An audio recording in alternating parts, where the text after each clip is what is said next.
প্রিয় শিক্ষার্থী বন্ধুরা, আশা করি সবাই ভালো আছেন, সুস্থ আছেন এবং নিরাপদে আছেন। আজকে আমরা আলোচনা করব পেনাল কোডের পার্ট 6, ধারা 299 থেকে 318। আজকে খুবই গুরুত্বপূর্ণ একটি ক্লাস।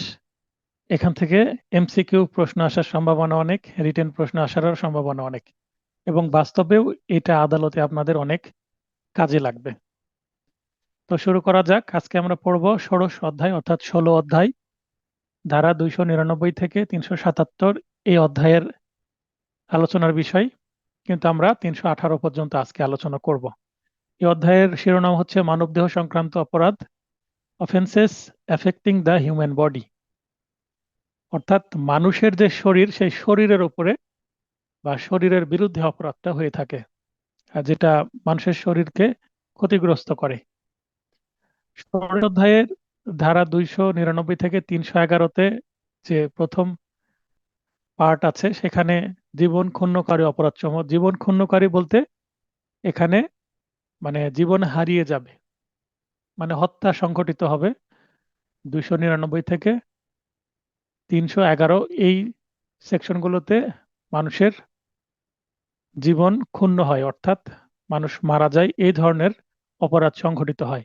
এখন একজন মানুষ মারা গেলে প্রথমত আমরা ধরে নিতে পারি, যদি সবচেয়ে বড় অপরাধ হয় সেটা মার্ডার, বা তার থেকে যদি একটু ছোট অপরাধ হয় তাহলে কালপেবল হোমিসাইড, বা তার থেকে যদি ছোট অপরাধ হয় সেক্ষেত্রে কেউ হয়তো বা পরিচিত করেছে বা নেগলিজেন্সের বিষয় থাকতে পারে। তো কি কারণে একজন ব্যক্তি মারা গেল, এগুলো ইনভেস্টিগেশনের বিষয়, এবং তথ্য প্রমাণের উপর ভিত্তি করে কোন ধারায় তাকে সাজা দেওয়া হবে, কোন ধারায় চার্জ গঠন করা হবে, এই বিষয়গুলো আদালত দেখে থাকেন। তো শুরু করব, আশা করি সবকিছু ঠিক আছে। 299, অপরাধমূলক বা নিন্দনীয় বা দণ্ডনীয় নরহত্যা। বাংলা অনেকগুলো হলেও ইংরেজি একটাই, কালপেবল হোমিসাইড। কালপেবল বলতে যেটা অপরাধমূলক, নরমাল না, আর হোমিসাইড বলতে মানব হত্যা বা নরহত্যা। এখানে সংজ্ঞা দেওয়া হয়েছে, সংজ্ঞা ইংরেজি অংশটাও আজকে পড়বো আমি। হুইভার কজেস ডেথ, মানে কেউ যদি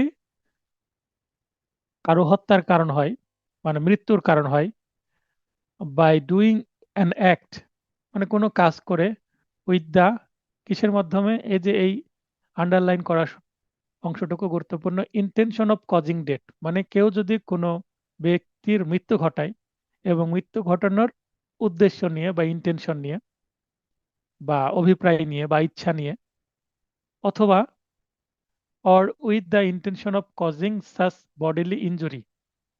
তাহলে প্রথমে ইন্টেনশন থাকবে যে মেরেই ফেলবো, অথবা দ্বিতীয়ত উদ্দেশ্য থাকবে যে অ্যাকিউজড পার্সন, যাকে সন্দেহ করা হচ্ছে এই ব্যক্তি ঘটনাটা ঘটিয়েছে, বা আসামি বা অভিযুক্ত ব্যক্তি, তার উদ্দেশ্য ছিল যে ভিকটিম তাকে মেরেই ফেলা, অথবা তার কি উদ্দেশ্য ছিল এমন শারীরিক আঘাত দেওয়া,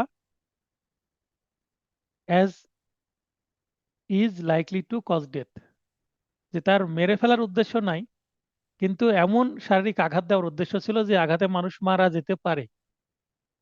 বিষয় কিন্তু একই, একটা ডিরেক্ট খুন করার ইচ্ছে ছিল যে মেরেই ফেলবো, অথবা দ্বিতীয়ত তাকে এমন আঘাত করার ইচ্ছা তার মনের মধ্যে আছে যে আঘাতে একটা মানুষ মারা যেতে পারে। তার মানে এইটা মৃত্যুর কাছাকাছি একটা আঘাত। অথবা কি করতে ইন্টেনশন তার ছিল, উইথ দ্য নলেজ, অথবা তার এমন জ্ঞান ছিল বা সে জানতো, that he is likely by such an act cause death, অথবা যে কাজটি সে করতে চলছে এই ঘটনার মাধ্যমে যে কোনো স্বাভাবিক ব্যক্তি মারা যেতে পারে। তাহলে এই যে তিনটা বিষয় বর্ণনা করা হলো, এই তিনটা বিষয়ের মাধ্যমে যদি কেউ কোনো কিছু করে তাহলে কমিটস দ্য অফেন্স, সে অপরাধ করলো কি, অফেন্স অফ কালপেবল হোমিসাইড, এবং সে নরহত্যার অপরাধ করেছে মর্মে আদালত ধরে নিবে। এটা 299 ধারার বক্তব্য, যেটার বাংলা করলে হয়, কোনো ব্যক্তি অপর কোনো ব্যক্তিকে মৃত্যু ঘটনার অভিপ্রায় নিয়ে, কিংবা মৃত্যু ঘটতে পারে এমন আঘাতের অভিপ্রায় নিয়ে, কিংবা মৃত্যু ঘটতে পারে এমন বিষয় জেনে কোনো কার্যের মাধ্যমে মৃত্যু ঘটায়, তবে তা অপরাধমূলক নরহত্যা হিসেবে গণ্য হবে। উপরে যে সেন্টেন্সটা ছিল সেটাকে আমি সহজ বাংলায় 3টি পয়েন্টে আপনাদের কাছে উপস্থাপন করেছি। তো এটা কালপেবল হোমিসাইড। তো কালপেবল হোমিসাইড একটা ব্যাপক অপরাধ, একটা বড় বৃত্ত আমরা বলতে পারি, একটা বড় বৃত্ত। এই বৃত্তের মধ্যে কি কি থাকবে? কালপেবল হোমিসাইড থাকবে, আবার এই বৃত্তের মধ্যে মার্ডারও থাকতে পারে, আবার এই বৃত্তের মধ্যে এমন একটা ঘটনা ঘটলো যে ঘটনা হয়তোবা সে রাইট অফ প্রাইভেট ডিফেন্স করতে গিয়ে করেছে। এই ধরনের বিষয়গুলো আমরা দেখতে পাবো 300 ধারায়। তো 200 ধারা, 299 ধারা এবং 300 ধারার যে পার্থক্যটুকু বেসিক, সেটা হচ্ছে 299 ধারার ভেতরেই 300 ধারার বক্তব্য আছে।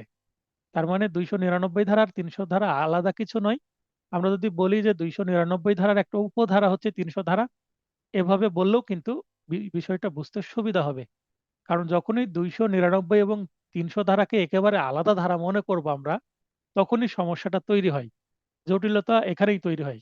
কারণ এই আইনটা এমনভাবে উপস্থাপন করা হয়েছে, 299 এবং 300 ধারাকে আলাদা যখন করা হয়, অনেক প্রশ্ন আগে আসতো, ট্র্যাডিশনাল প্রশ্ন, রিটেন প্রশ্ন, যে 299 এবং 300 ধারার মধ্যে পার্থক্য লিখুন। আসলে এই ধরনের কোনো পার্থক্য লেখা সম্ভবই না। কি কারণে? 299 হচ্ছে পিতার মতন, আর 300 ধারা হচ্ছে পুত্র। কারণ পিতা আর পুত্রের সাথে তুলনা চলে না, ভাই ভাইয়ের তুলনা চলতে পারে। তার মানে এখানে দুইটা রেঞ্জ ভিন্ন। 299 ধারা পিতা বা মায়ের সাথে আমরা তুলনা করতে পারি। তো মায়ের বা পিতার মাধ্যমে কিন্তু সন্তানের জন্ম হয়। তার মানে 299 ধারা থেকেই 300 ধারার উৎপত্তি হয়েছে। আমরা যদি এভাবে কল্পনা করি, এই সেকশন দুইটা বুঝতে আমাদের সুবিধা হবে। তার মানে 299 ধারা থেকেই 300 ধারার উৎপত্তি হয়েছে। আমরা এটা চিন্তা করব। একটু আগে যেটা বলছিলাম, উপধারা হিসাবে আমরা কল্পনা করতে পারি। তার মানে 299 ধারা একটা ওভারঅল একটা ভাষা ভাষা ধারণা দিল কালপেবল হোমিসাইডটা কি, কালপেবল হোমিসাইডের একটা ডেফিনেশনের মাধ্যমে। এটা স্পেসিফিক কোনো ডেফিনেশন না, এটা একটা মানে জেনারেলাইজেশন করার চেষ্টা করলো যে এইটা করলে কালপেবল হোমিসাইড হবে। এখন 300 ধারাতে এসে আবার বলবে যে এটা কালপেবল হোমিসাইড আর এটা হচ্ছে মার্ডার। মানে 300 ধারায় দুইটা বিষয়টাকে কি করে পৃথক করে দিল, মানে সেখানে স্পেসিফিক ভাবে বলে দিল যে এই ঘটনাটা এরকম হলে সেটা মার্ডার হয়ে যাবে, আর যদি এরকম না হয় তাহলে কালপেবল হোমিসাইডই থাকবে। তার মানে 299 ধারায় আমরা কালপেবল হোমিসাইডের সংজ্ঞা পাচ্ছি ওভারঅল একটা মানে বড় স্কেলে। আর মানে এখানে সূক্ষ্ম বিষয়গুলোকে দেখা হচ্ছে না, 300 ধারায় সূক্ষ্ম বিষয়কে দেখা হবে। যে আসলে যে একটু আগে আমরা 299 ধারায় কালপেবল হোমিসাইড কি সেটা জানার চেষ্টা করলাম, 300 ধারায় এসে ক্ল্যারিফাই করবে, স্পষ্ট বা পরিষ্কার করবে যে আসলে সেটা কি কালপেবল হোমিসাইডই হবে ঘটনাটা, না মার্ডার হবে। আশা করি এতটুকু বিষয় মাথায় নিয়ে এরপরে যদি আমরা বাকি সেকশনগুলো, 300 ধারার বিষয়গুলো পড়ি, তাহলে আপনাদের ক্লিয়ার হবে বিষয়টা। দেখেন, এখানে কিছু ইলাস্ট্রেশন আছে, সেটা পড়ি। কূপের মুখে ঘাস পেতে ফাঁদ তৈরি করে হত্যা যদি কেউ করে, সেটা অপরাধমূলক নরহত্যা হবে। এখানে যে উদাহরণগুলো আছে, এই উদাহরণ যদি তুলে দেয়, যেমন এখানে a lays stick and turf over a pit with the intention of thereby causing death, মানে তার উদ্দেশ্য ছিল যে একজনকে হত্যা করবে, তাই কূপের মুখে সে ঘাস এবং কোনো স্টিক দিয়ে ফাঁদ পেতে রেখেছে, যেন কেউ চলার পথে তার মধ্যে পা দিয়ে পড়ে যায় এবং মারা যেতে পারে। এই ধরনের তার একটা চিন্তা ভাবনা ছিল। তার মানে 299 ধারা ম্যাচ করছে। তাই এই উদাহরণ অনুসারে এটা কি হবে? কালপেবল হোমিসাইড হবে। ঝোপের আড়ালে আছে জেনে কাউকে গুলি করে হত্যা করলে অপরাধমূলক নরহত্যা বা কালপেবল হোমিসাইড হবে। ইংলিশে সেটাই বলা আছে। এখানে এ জেড এই নামগুলো অ্যাভয়েড করে জাস্ট মূল বক্তব্যটুকু বাংলায় পেশ করা হয়েছে। ইংলিশটা পড়লে আপনার ক্লিয়ার হবেন, অথবা ইংলিশের যে অ্যাকুরেট হুবহু অনুবাদ যদি দেখতে চান, বেয়ার অ্যাক্ট একটু দেখে নেবেন তাহলে হবে। কিন্তু বেয়ার অ্যাক্টে ওই যে পুরো সেন্টেন্স বলা আছে আর আমি মূল বক্তব্যটুকু পেশ করেছি। আর তারপর হচ্ছে মুরগি চুরির উদ্দেশ্যে ছোড়া গুলিতে ব্যক্তির যদি মৃত্যু হয় তাহলে অপরাধমূলক নরহত্যা নয়। কারণ ঝোপের আড়ালে ব্যক্তি আছে, জেনে বুঝে সে বুঝতে পারলো ঝোপের আড়ালে বি আছে, এ গুলি করলো, বি কে লাগলো, বি মারা গেল, উদাহরণ বি অনুসারে এটা কালপেবল হোমিসাইড। কিন্তু যে ব্যক্তি গুলি করলো সেই ব্যক্তি যদি না জানে যে ঝোপের আড়ালে কোনো মানুষ আছে, সে হয়তো বা কোনো পাখি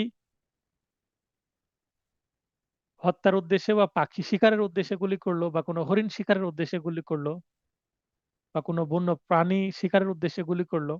তো ওই প্রাণীকে না লেগে ঝোপের আড়ালে থাকা অন্য কোনো ব্যক্তিকে লাগলো। এখানে ঝোপের আড়ালের উদাহরণ দিয়েছে, এটা অন্য উদাহরণও আসতে পারে বাস্তবে। যেমন একজন ব্যক্তি আরেকজন ব্যক্তিকে গুলি করতে গিয়ে একটা নিরীহ ব্যক্তিকে গুলি লেগে গেল। এখন কোন পরিস্থিতিতে করেছে সেটা ডিপেন্ড করবে। তবে এই উদাহরণগুলোর সাথে যদি ম্যাচ করে তাহলে ধরতে হবে এটা ২৯৯ ধারার উদাহরণ, এবং এটা কালপেবল হোমিসাইড ওভারঅল একটা বিষয়। এটা মার্ডার না কালপেবল হোমিসাইডই হবে, সেটা কিন্তু ৩০০ ধারায় ক্ল্যারিফাই করবে। কিন্তু ২৯৯ ধারার যদি উদাহরণ তুলে দিয়ে জিজ্ঞাসা করে এটা কালপেবল হোমিসাইড না মার্ডার, আপনাকে কালপেবল হোমিসাইডই বলতে হবে। কারণ এখানে সূক্ষ্মভাবে স্পেসিফিক ভাবে বলে দেওয়া নাই যেটা কালপেবল হোমিসাইড না মার্ডার। তাহলে ২৯৯ ধারার উদাহরণ যদি আসে, কালপেবল হোমিসাইডই বলতে হবে আপনাকে। আচ্ছা, এখানে ব্যাখ্যা ১ বলছে অসুস্থ ব্যক্তিকে আঘাতের মাধ্যমে যদি হত্যা করা হয় সেটা অপরাধ হবে।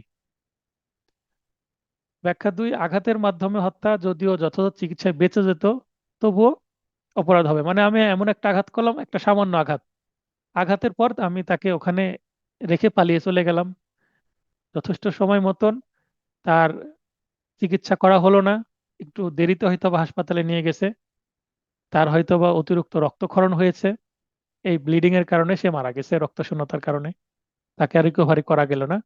কিন্তু তাকে যদি যথেষ্ট সময় নিয়ে যাওয়া হতো তাহলে কিন্তু মারা যেত না। এখন যদি একজন ব্যক্তি আরেকজনের ব্যক্তির যদি একটা ছোট আঘাত দেয়, যে আঘাতে হয়তোবা তার একটা ক্ষত হলো, হয়তোবা কোনো ভেন বা কোনো শিরা কেটে গেল, শিরা দিয়ে দ্রুত রক্তক্ষরণ হয়ে সে মারা যেতে পারে। এখন সে যদি এই রক্ত দেখে অবচেতন হয়ে যায়, অজ্ঞান হয়ে যায়, সে নিজের রক্ত ক্ষরণ আটকাতে পারলো না, কারণ সে অজ্ঞান হয়ে গেছে রক্ত দেখে। এখন সে যদি নিজে চাপ দিয়ে রক্তটাকে আটকিয়ে রাখতো তাহলে হয়তো বা বেঁচে যেত, অথবা দ্রুত তাকে যদি চিকিৎসার ব্যবস্থা করা হতো বা অন্য কেউ সাহায্যের জন্য যদি এগিয়ে আসতো সে বেঁচে যেত। এটা কিছুই হয়নি, দুর্ভাগ্যবশত সেই ব্যক্তি মারা গেছে। তাহলে মারা যাওয়ার কারণটা কি? ওই যে ছোট একটা আঘাত করেছিল যে ব্যক্তি, সেটাই। একটা চড় দিল একজন ব্যক্তি আরেকজন ব্যক্তিকে, সে মাথা ঘুরে পড়ে গেল, দ্রুত চিকিৎসা হলো না, চড়ের কারণে হয়তো বা ব্রেনে আঘাত পেয়েছে, মারা গেছে। তাহলে মারা যাওয়ার কারণ কি? চড় দিয়েছে। সাধারণত চড় খেয়ে মানুষ তো মারা যায় না, কিন্তু এখানে মারা গেছে। ঘটনার কারণ কি? মারা যাওয়ার কারণ কি? ওই চড়। তাই এখানে অপরাধ হবে। এখানে বোঝানোর চেষ্টা করছে যে কালপেবল হোমিসাইড হবে কি না। ব্যাখ্যা ৩, এই ব্যাখ্যা ৩টা খুবই গুরুত্বপূর্ণ। মাতৃগর্ভস্থ কোনো শিশুর মৃত্যু ঘটানো অপরাধ নয়, এই লাইনটা মনে রাখবেন, খুবই গুরুত্বপূর্ণ লাইন। কিন্তু যদি শিশুর শরীরের আংশিক ভূমিষ্ঠ হয়, শ্বাস প্রশ্বাস গ্রহণ না করলেও এমন শিশুর মৃত্যু ঘটানো নরহত্যা হবে। মায়ের গর্ভে কোনো শিশু থাকলে সেটাকে শিশু বলা যাবে না, সেটা ফেটাস বলতে হবে, অর্থাৎ ভ্রূণ। যতক্ষণ না সে ভূমিষ্ঠ হচ্ছে, পৃথিবীর আলো দেখছে, পৃথিবীতে আসছে, ততক্ষণ পর্যন্ত সেটা ভ্রূণ, মায়ের গর্ভে যে শিশু আছে। এখন যদি তার শরীরে সামান্য অংশও বের হয়, তখন সেইটা আমরা ধরে নিতে পারি যে সেটা শিশু। এই অবস্থায় যদি ইন্টেনশনালি কেউ ওই যেটা শিশুটা জন্ম হতে যাচ্ছে ওই অবস্থায় যদি সেই শিশুর কোনো ক্ষতি করে ফেলে, যেটার ফলশ্রুতিতে শিশুটা মারা যায়, তাহলে সেটা মার্ডার হবে। কিন্তু পুরোটাই ভিতরে থাকা অবস্থায় যদি সেটাকে, এই শিশুকে মেরে ফেলা হয়, সেটাকে নরহত্যা বা কালপেবল হোমিসাইড মার্ডারের মধ্যে আসবে না, সেটা চলে যাবে কোথায়? মিসক্যারিয়েজ। ২১২ ধারায় আছে মিসক্যারিয়েজের সংজ্ঞা, ২১৩ ধারায় শাস্তি আছে। তো মিসক্যারিয়েজ মানে গর্ভের ভেতরে সন্তানকে হত্যা করা বা ভ্রূণ হত্যা করা, আর একটু যদি বের হয়ে আসে সে শিশুর মর্যাদা পাবে, তখন সেটা নরহত্যা হবে। এখানে যে লাইনটা মনে রাখার কথা বললাম, এইটা অলরেডি প্রশ্ন এবার চলে আসছে 23 সালে, তারপরে এটাও ঘুরিয়ে পেঁচিয়ে প্রশ্ন আসতে পারে। তাহলে এইটার যে ইংরেজি লাইনটা সেটা হচ্ছে এরকম: the causing of death of a child in the mother's Om is not homicide. এখানে হোমিসাইড বলতে নরহত্যাকে বলা হচ্ছে। তাহলে এটা কিন্তু নরহত্যা না, কিন্তু এটাকে অপরাধ না? অবশ্যই অপরাধ। সেটা কি অপরাধ? মিসক্যারিয়েজ, গর্ভপাত করানো, সেটা ভিন্ন ধারার অপরাধ। 299 ধারার বক্তব্য শেষ। 299 ধারায় এতটুকু বোঝানো হলো যে কোনটা অপরাধ হবে কোনটা অপরাধ হবে না, যে ক্ষেত্রে কোনো মানুষ মারা যাবে, মানে ফল বা ঘটনা ঘটেছে, মানুষ মারা গেছে, এই ঘটনার কারণে এই ঘটনাকে নরহত্যা বলা হবে কিনা, এটা 299 ধারায় বোঝানো হলো। এরপরে 300 ধারায় মার্ডারের সংজ্ঞা দেওয়া হচ্ছে। 300 ধারার কাজ হচ্ছে, একটু আগে যে আমরা কালপেবল হোমিসাইড সম্পর্কে জানলাম, সেই কালপেবল হোমিসাইডটাকে তো আমরা জানলাম, এবার সূক্ষ্মভাবে আমরা সেটাকে দেখব, সেই ঘটনাটাকে ভালোভাবে দেখব, দেখার পরে বোঝার চেষ্টা করব যে সেটা অ্যাকচুয়ালি কালপেবল হোমিসাইডই তো, না এর থেকেও বড় কিছু, অর্থাৎ মার্ডার কিনা। তাহলে 300 ধারার বক্তব্য হচ্ছে কালপেবল হোমিসাইড এবং মার্ডারের মধ্যে পার্থক্য সৃষ্টি করা। এখন কালপেবল হোমিসাইড এবং মার্ডার এই দুইটার যদি পার্থক্য লিখতে আসে, আপনাকে 299 ধারায় যাওয়ারই দরকার নাই। হয়তোবা আপনি ধারাগত একটা পার্থক্য দেখানোর জন্য 299 ধারা নিয়ে আসতে পারেন, কিন্তু আপনাকে মূল পার্থক্য 300 ধারা থেকেই নিয়ে আসতে হবে, কারণ 300 ধারাতেই কালপেবল হোমিসাইড এবং মার্ডারের মধ্যে পার্থক্য দেওয়া আছে। তো 300 ধারার বিষয়বস্তু মূলত দুইটি, যথা অপরাধমূলক নরহত্যা যখন খুন হিসাবে গণ্য, ইংরেজি when culpable homicide is murder, এবং আরেকটা অপরাধমূলক নরহত্যা যখন খুন হিসাবে গণ্য নয়, when culpable homicide is not murder. তাহলে দেখেন এই দুইটা যে সেন্টেন্স, এই দুইটা সেন্টেন্সের শুরুতেই কিন্তু দুইটা বাক্য কমন, সেটা কি? অপরাধমূলক নরহত্যা, অপরাধমূলক নরহত্যা। এই অপরাধমূলক নরহত্যা সম্পর্কে আমরা 299 ধারায় একটু আগে জানলাম, সেটাই 300 ধারাতে এসে বলে দিচ্ছে সেটা কি মার্ডারের পর্যায়ে যাবে না যাবে না। তাহলে সেটা মার্ডারের পর্যায়ে যাবে কি যাবে না, এটাই কিন্তু আলোচনার বিষয়। তাহলে পাঁচটি ব্যতিক্রম সাপেক্ষে, অর্থাৎ কোন হত্যাকাণ্ড যদি একটিও ব্যতিক্রমের মধ্যে না পড়ে তবে তা কোন, মানে 300 ধারায় পাঁচটা ব্যতিক্রম বর্ণনা করা হবে। এই পাঁচটা ব্যতিক্রমের মধ্যে যদি আসে কোনো কিছু, তাহলে সেটা আর মার্ডার না, সেটা কালপেবল হোমিসাইড। আর পাঁচটা ব্যতিক্রমের মধ্যে যদি না আসে, তাহলে সেটা মার্ডার হবে। আর যদি পাঁচটি ব্যতিক্রম এর মধ্যে এক বা একাধিক ব্যতিক্রমের মধ্যে পড়ে তবে তা খুন নয়। একটু আগে যেটা আমি বললাম, except in the cases hereinafter excepted, culpable homicide is murder. তাহলে একটা ঘটনা সেটা খুন হবে না কালপেবল হোমিসাইড হবে, সেটা কিন্তু 300 ধারা বলে দিবে। 300 ধারায় আমরা প্রথম পার্ট এখন পড়তে চলেছি, অপরাধমূলক নরহত্যা যখন খুন হিসেবে গণ্য, অর্থাৎ কালপেবল হোমিসাইড ইজ মার্ডার। এই যে মার্ডার, তো এখানে এখন আমরা মার্ডার সম্পর্কে জানতে চলেছি, যে কখন একটা ঘটনা, যে ঘটনাতে একজন বা এক বা একাধিক ব্যক্তির মৃত্যু হবে, এই মৃত্যুটাকে কখন মার্ডার হিসেবে গণ্য করা হবে এবং এটাকে মার্ডার হিসেবে ট্রিট করে বিচার করা হবে, সেটা আমরা জানবো। খুনের উপাদান মূলত চারটি। এই যে সংখ্যা 4, এটা মনে রাখবেন, এটা কিন্তু পরীক্ষায় আসে। খুনের উপাদান কয়টি? 4টি। তারপর রেপের বা ধর্ষণের উপাদান কয়টি? 5টি। তারপরে আনলফুল অ্যাসেম্বলির উপাদান কয়টি? 5টি। তো এই যে সংখ্যা, এগুলো নিয়ে কিন্তু প্রশ্ন আসে। আপনাদেরকে রিভিশন ক্লাসে আমি চেষ্টা করব একটা লিস্ট দেওয়ার, এই যে এই সংখ্যাগত লিস্ট, যেমন এই মুহূর্তে একটা লিস্ট যেমন আমি বলার চেষ্টা করলাম, এরকম পেনাল কোডে যতগুলো আছে, অন্যান্য আইনে যতগুলো আছে, এইভাবে আপনাদেরকে আমি রিভিশন ক্লাসে হেল্প করব, কারণ আপনাদের সব আইন জানা হয়ে যাবে, তখন আমি এটা ওভারঅল এই জিনিসগুলো অ্যাডভান্স লেভেলে পড়াতে পারবো। প্রথমত, মৃত্যু ঘটনার অভিপ্রায় বা ইনটেনশন নিয়ে হত্যা, এটা কিন্তু কালপেবল হোমিসাইড 299 ধারার সংজ্ঞার মধ্যে আমরা পড়েছি। কারণ 299 ধারা যদি মা হয়, 300 ধারা হচ্ছে সন্তান, একটু আগে বললাম, তাহলে মায়ের গুণাবলী তো সন্তানের মধ্যে থাকবেই। দ্বিতীয়ত, মৃত্যু ঘটতে পারে এমন বিষয় জেনে, মানে নলেজ থাকতে হবে, যে এই ঘটনা ঘটালে কিন্তু একজন ব্যক্তি মারা যেতে পারে, জেনে বুঝে আরেকজন ব্যক্তিকে মেরে ফেলা, এটাও কিন্তু 299 ধারায় ছিল। তৃতীয়ত, এমন শারীরিক আঘাত বা ইনজুরি যা প্রকৃতির স্বাভাবিক নিয়মে একজন ব্যক্তি মারা যেতে পারে বা মৃত্যু ঘটতে পারে। চতুর্থত, আসন্ন বিপজ্জনক কার্যের মাধ্যমে হত্যা, যে এক্ষেত্রে মৃত্যু ঘটনার অভিপ্রায় অপরিহার্য নয়। তার মানে 1 নম্বরে মৃত্যু ঘটনার ইন্টেনশন থাকবে, 2 নম্বরে জেনে বুঝে মৃত্যু করা। ৩ নম্বরে হচ্ছে এমন আঘাত করলো যেটা স্বাভাবিকভাবে একটা মানুষ মারা যেতে পারে। কারো যদি গলা কেটে দেওয়া হয়, সে কি বেঁচে থাকবে? বেঁচে থাকবে না। হাত কেটে ফেললে হয়তোবা দ্রুত চিকিৎসা করলে বেঁচে যেতে পারে। পা কেটে ফেললে বেঁচে যেতে পারে। কিন্তু শরীরের ভাইটাল অঙ্গ যদি কেটে ফেলা হয় তাহলে কিন্তু মানুষ মারা যাবে। তো এই কাজটা যদি করা হয় ৩ নম্বর, তৃতীয়ত যে ৩ নম্বর উপাদান এই অনুসারে মারা যাবে।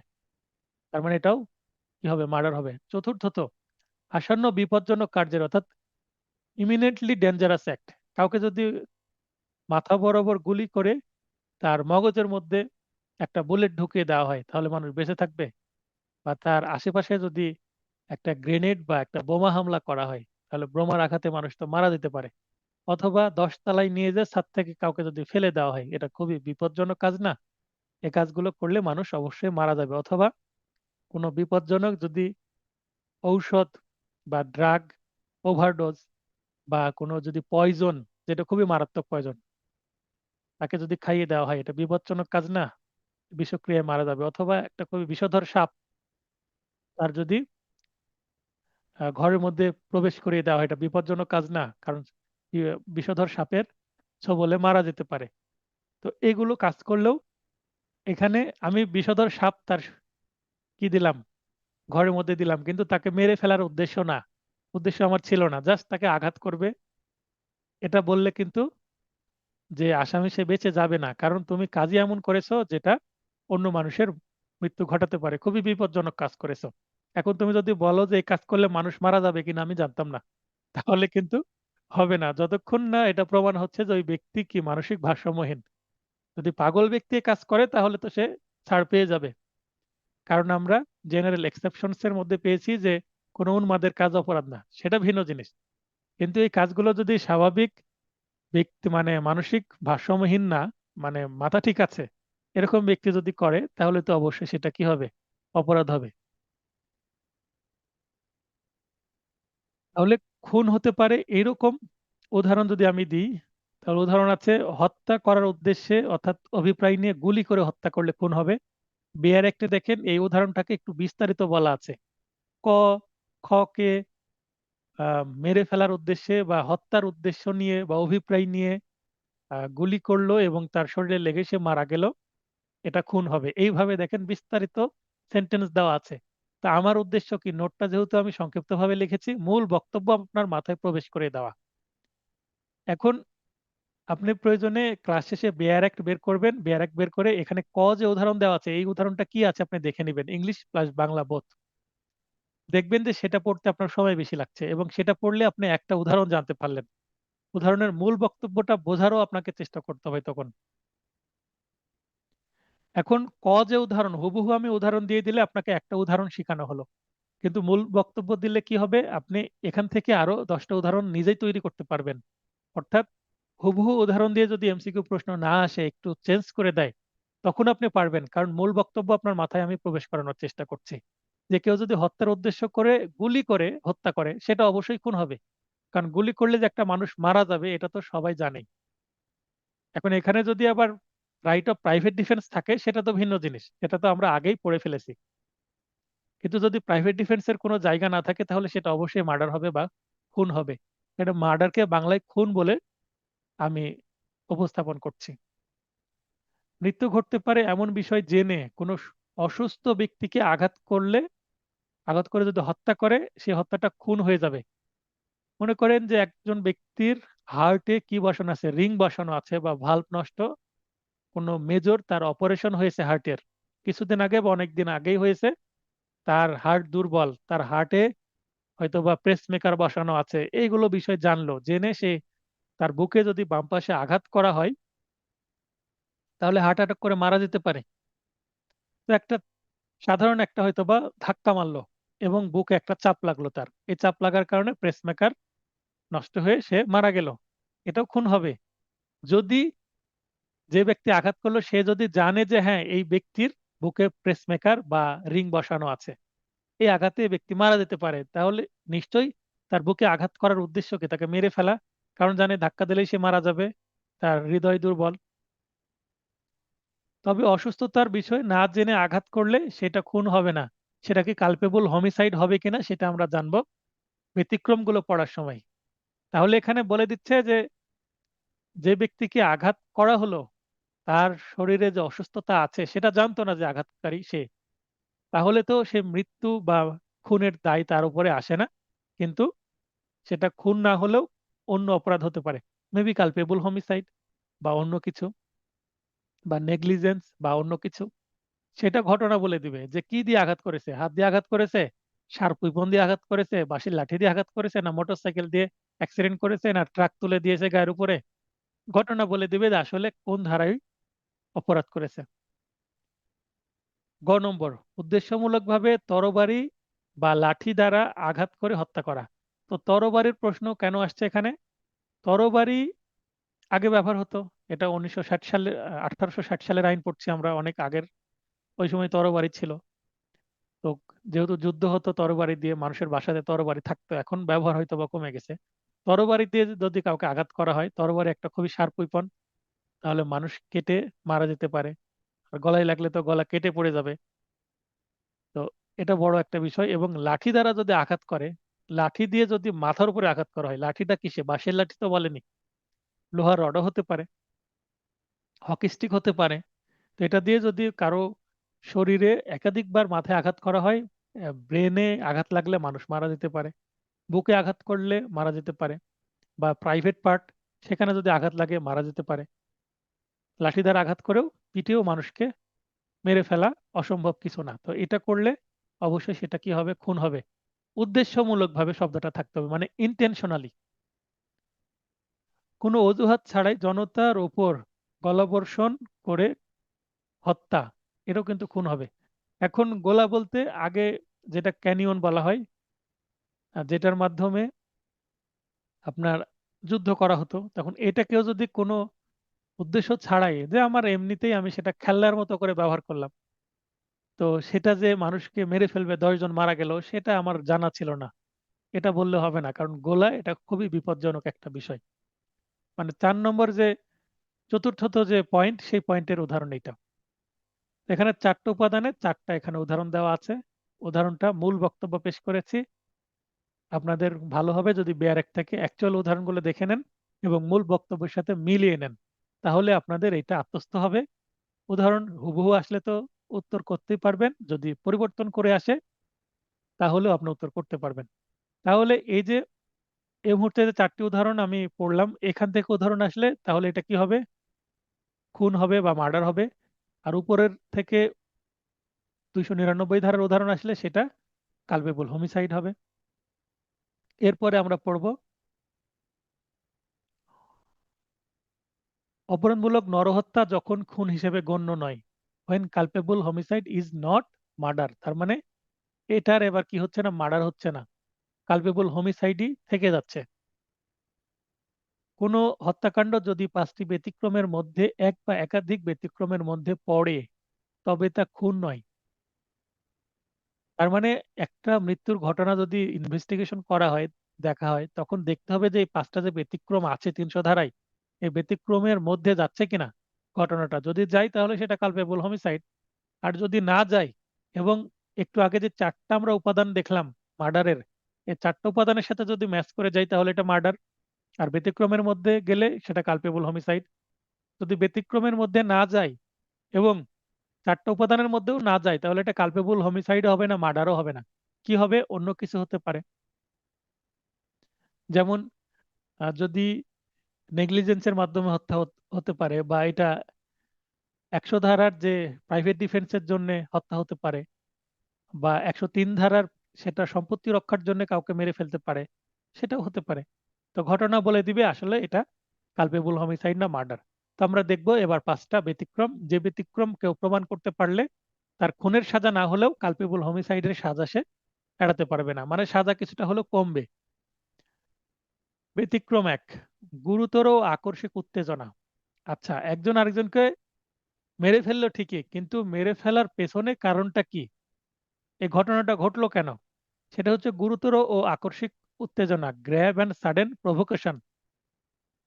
উস্কানি দিয়েছে, এমন কথা বলেছে বা এমন কাজ করেছে যে অপরজন রাগ করে তাকে মেরে ফেলেছে, তাহলে এটা ব্যতিক্রমের মধ্যে পড়বে।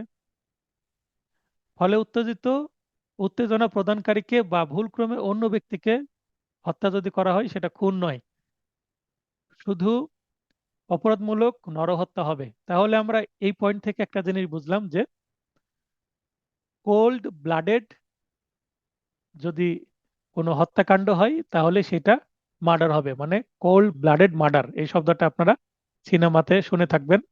তাহলে মাথা ঠান্ডা রেখে, কোল্ড ব্লাডেড মার্ডার মানে সুস্থ মস্তিষ্কে মাথা ঠান্ডা করে কারো হত্যা সংগঠন করা, তাহলে সেটা ডেফিনেটলি মার্ডার হবে। কিন্তু হঠাৎ মাথা গরম হয়ে গেছে, মানে প্রভোকেশনের ফলে উত্তেজিত বা রাগান্বিত হয়ে গেছে, নিজের উপরে কন্ট্রোল হারিয়ে ফেলে এই ঘটনাটা ঘটিয়ে ফেলেছে। আসলে তার এই ঘটনা ঘটার পর মনের মধ্যে অবশ্যই কি হবে,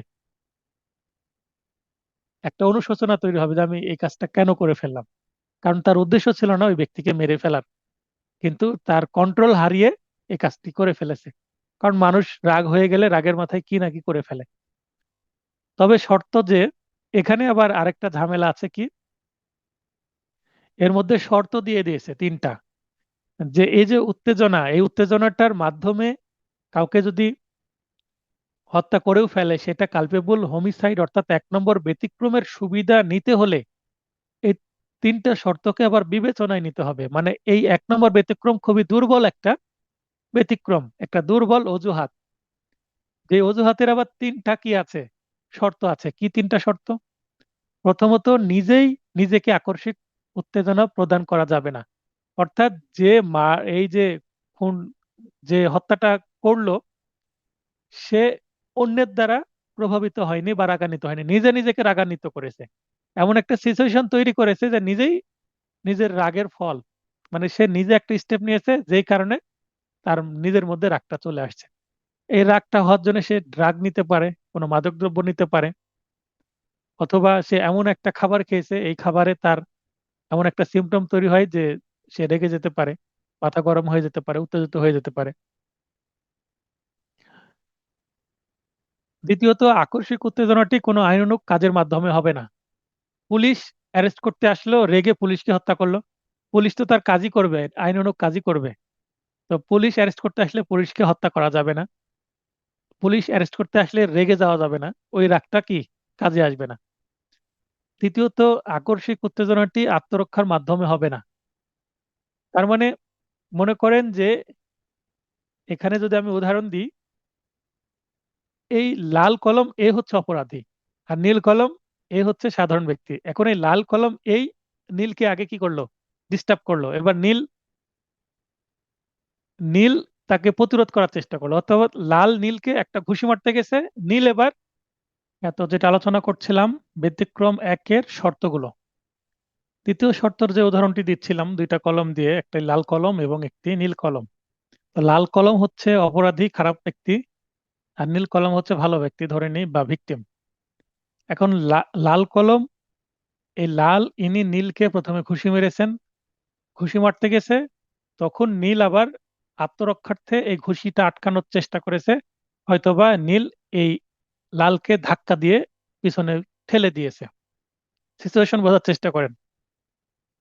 প্রথমে লাল নীলকে ঘুষি মারতে গেছে বা চড় মারতে গেছে, এবং নীল নিজেকে বাঁচানোর জন্য আত্মরক্ষার অধিকার প্রয়োগ করে এই লালকে ধাক্কা দিয়ে পিছনে ফেলে দিয়েছে, এখন নিচে পড়ে গেছে। লাল তো খেপে গেল, এবার খেপে যে এবার নীলকে কি করেছে, এসে পিটিয়ে বা কোনোভাবে নীলকে হত্যা করে ফেলেছে, নীল মারা গেল। এইটা কিন্তু কালপেবল হোমিসাইড হবে না, এটা মার্ডারই হবে। কারণ এই যে উত্তেজনা, আকস্মিক উত্তেজনাটি আত্মরক্ষার মাধ্যমে হবে না। অর্থাৎ এই যে নীল লালকে যে ধাক্কা দিয়ে ফেলে দিল, যেটার কারণে লাল রেগে গেল, এই নীল যে ধাক্কা দিল, এটা উত্তেজনাটা আসলো কিসের মাধ্যমে, আত্মরক্ষার মাধ্যমে আসলো। তার মানে দোষ তো প্রথমে কার, লালেরই। এমনি সাধারণ ব্যক্তি, আইন যে জানে না, তাকেও যদি বলা হয় কি হয়েছে ঘটনা, তো লাল শুরু করেছে ঘটনা, লালের কারণে সমস্যা শুরু হয়েছিল, তারপরে নীল ধাক্কা দেওয়ার কারণে আবার লাল উঠে যে নীলকে হত্যা করে ফেলেছে। আশা করি বিষয়টা বুঝতে পেরেছেন। আইন যদি কোনো জায়গায় বুঝতে সমস্যা হয়, একটু কমন সেন্স খাটানোর চেষ্টা করবেন। আপনার ভেতর থেকে আপনার বিবেক আপনাকে উত্তর দেবে এটা এটা হতে পারে। একটা ব্যাখ্যা হচ্ছে উত্তেজনাটি যথেষ্ট গুরুতর ও আকস্মিক ছিল কিনা, মানে এমন উত্তেজনা দিল যে উত্তেজনার কারণে অপর একজন ব্যক্তিকে মেরেই ফেলতে হবে, এই লেভেলের উত্তেজনা দিয়েছিল কিনা। এটা কিন্তু একটি ঘটনাগত প্রশ্ন, অর্থাৎ ঘটনাটা এমন গুরুতর ছিল কিনা বা উত্তেজনাটা এত গুরুতর ছিল কিনা যে ঘটনার মাধ্যমে উত্তেজনাটা এসেছে। ছোটখাটো একটা কথা বা ছোটখাটো একটা ঘটনার মাধ্যমে উত্তেজনা সেটা মানুষকে মেরে ফেলে দিচ্ছে, তখন কিন্তু আবার হবে না। তাহলে এই যে প্রভোকেশন, সেটা যদি সাডেন আর গ্র্যাব মানে গুরুতর না হয়, মানে সিম্পল একটা প্রভোকেশন বা সাধারণ একটা ছোটখাটো একটা উত্তেজনা বা উস্কানি দিলে এটার মাধ্যমে যদি খুন হয়, তাহলে কিন্তু আবার 1 নম্বর ব্যতিক্রমের মধ্যে আসবে না। তার মানে সেটা কালপেবল হোমিসাইড হবে না, তার মানে এটা কি হবে, মার্ডার হবে। উদাহরণগুলো দেখি। উদাহরণ হচ্ছে 1 নম্বর ব্যতিক্রমের আন্ডারে এ বি কর্তৃক গুরুতর আকস্মিক উত্তেজনাবশত বি এর শিশুকে হত্যা করে, এটি খুন হবে, কারণ উত্তেজনাটি শিশুটি কর্তৃক দেওয়া হয়নি কিংবা হত্যাটি ভুল বা দুর্ঘটনাবশত হয়নি। অর্থাৎ এখানে এ আর বি এর মধ্যে মধ্যে ঝামেলা, শিশুটি কি ঝামেলা, কোনো কিছু করেছে, করেনি। তো শিশুটি যেহেতু কোনো কিছু করেনি, সে যদি যে শিশুটিকে আঘাত করে মেরে ফেলে, তার মানে তার মনের মধ্যে সমস্যা আছে, তার মানে তার মোটিভ খারাপ আছে, তার মানে তার ইন্টেনশন হচ্ছে এই যে ব্যক্তির মাধ্যমে উত্তেজনাটা আসলো তার শিশুকে হত্যা করে, বি এর শিশুকে হত্যা করে বি কে কি মানসিক আঘাত প্রদান করা। তো এটা এই কারণে ব্যতিক্রমের মধ্যে পড়বে না, এটা খুন হয়ে যাবে। এ ওয়াই কর্তৃক গুরুতর আকস্মিক উত্তেজনা বশত ওয়াই কে গুলি করে, তাহলে এ গুলি করলো ওয়াই কে কেন, কারণ ওয়াই ঝামেলা করছিল, উত্তেজনা দিয়ে দিয়েছে। এর ফলে জেড গুলিবিদ্ধ হয়ে মারা যায়। এখন গুলিটা ওয়াই কে না লেগে জেড কে লেগেছে, কিন্তু গুলিটা করেছিল কাকে, ওয়াই কেই করেছিল। এখন এ আর ক এবং খ উদাহরণের মধ্যে পার্থক্য দেখেন। বি এ কে ঝামেলা করলে এ বি এর শিশুকে হত্যা করলো, তার মানে শিশুকে যে হত্যা করতে হয়েছে। এখন এই যে বি যে ঘটনা, এরকম যদি হয়ে যায় যে আসলে আঘাতটা করেছিল যে উত্তেজনা দিল তাকে, কিন্তু ভুলক্রমে আরেকজনকে আঘাতটা লেগে গেছে, সেটা যদি হয়, যেমন ক উদাহরণটা যদি আমি একটু আবার পরিবর্তন করে দিই, যদি বলি যে এ বি কর্তৃক গুরুতর ও আকস্মিক উত্তেজনা বশত বি কে আঘাত করে এবং সেই আঘাতটি বি এর কোলে থাকা শিশুকে লাগে এবং শিশু আঘাতপ্রাপ্ত হয়ে মাটিতে পড়ে যায়, মৃত্যুবরণ করে। বোঝার চেষ্টা করেন, এখানে কিন্তু বলা আছে শিশুকে হত্যা করে, কিভাবে হত্যা করেছে বলা নাই। কতে তার মানে এটা বোঝাচ্ছে একটা ভিন্ন ঘটনা, আকস্মিক উত্তেজনা দিল, তারপরে সে নিয়ন্ত্রিত অবস্থায় যে বিকে হত্যা করলো, বিয়ের শিশুকে হত্যা করলো, তার মানে শিশুকে হত্যা করা কিন্তু এই উত্তেজনার ফলাফল হিসাবে আসেনি। তার মানে তার মানসিক ভাবেই সে চিন্তা করেছিল যে বিকে আমি একটা উচিত শিক্ষা দিব, এবং এই উচিত শিক্ষা দিতে হলে তাকে ভাবতে হয়েছে। তার মানে সে কোল ব্লাডেড মার্ডারের কাজ করেছে শিশুকে হত্যা করে। এখানে শিশুটা যদি বিয়ের কোলে থাকতো এবং বিকে আঘাত করতে গিয়ে যদি শিশুটা আঘাতপ্রাপ্ত হয়ে মারা যেত, তাহলে কিন্তু এটা ক এর উদাহরণটা না হয়ে খ এর মধ্যে চলে যেত উদাহরণ। এই সূক্ষ্ম পার্থক্যের কারণে কিন্তু সেটা কালপেবল হোমিসাইড বা মার্ডারের মধ্যে আসতে পারে। ডিফেন্স লয়ারের কাজ এটা, এবং প্রসিকিউশনের কাজ। একজন ব্যক্তিকে মৃত্যুদণ্ড আসতে পারে 300 ধারা যদি মার্ডার হয়, আর মার্ডার না হলে যাবজ্জীবন কারাদণ্ড আসতে পারে বা 10 বছর বা কম হতে পারে, কারণ দুইটার সাজার ধারা ভিন্ন। মার্ডার হলে 302 ধারা, কালপেবল হোমিসাইড হলে 304 ধারা। যেহেতু জেড কে হত্যার কোনো অভিপ্রায় এ এর ছিল না, কিংবা তার জানা ছিল না যে জেড গুলিবিদ্ধ হয়ে মারা যেতে পারে, সেহেতু এটি খুন নয়। তার মানে জেড যে মারা গেল, জেডকে খুনের দায়ে সে দোষী হবে না, কারণ জেডকে মারার কোনো ইন্টেনশন ছিল না। ইন্টেনশন এখানে গুরুত্বপূর্ণ। তবে ইন্টেনশন না থাকলে এখানে শুধু অপরাধমূলক নরহত্যা হবে। কেন অপরাধমূলক নরহত্যা হবে?